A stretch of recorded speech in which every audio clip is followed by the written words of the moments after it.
My name's RaeLynn Perez. I'm a senior at SUU and I'm a creative writing major from Price, Utah, and this is my project.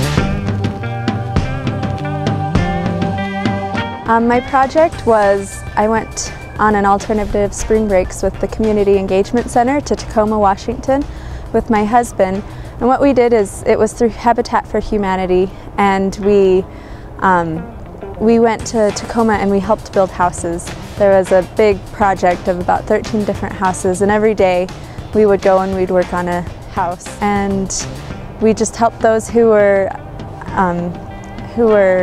underprivileged, who couldn't afford to buy a house. We helped them so that they could afford to buy a house. Well, when I was doing the University 1010, my husband and I couldn't really decide what we wanted to do. And one of the suggestions was the alternative spring breaks. And both of us loved to travel, but we couldn't afford to do the study abroad.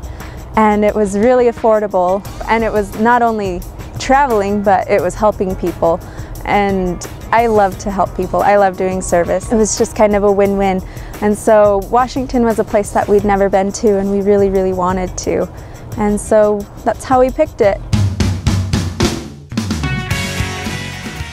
The last day, we actually met the woman whose house we had been working on all week, and she told us how grateful she was that we had given up our time to come and help her.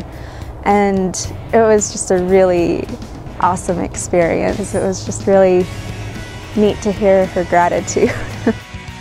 Now, before that, it was just working on a house. You didn't really know who it was for, but then actually getting to meet her, it was just kind of like, oh wow, I actually did help somebody, you know. I made a lot of really great friends on the trip.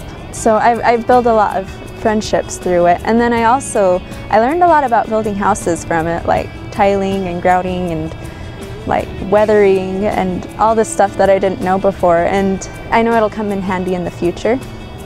And then it also gave me an opportunity to work with a group that I didn't necessarily get along with at first, but I had to force myself to, you know, get in there and actually be active. And so I guess it taught me how to be a member of the group, even if I didn't necessarily want to be. At first I was pretty hesitant because I had no idea what it was, but I realized that it's going to be a really good program because, you know, if you don't have the experience, how can you really get a job?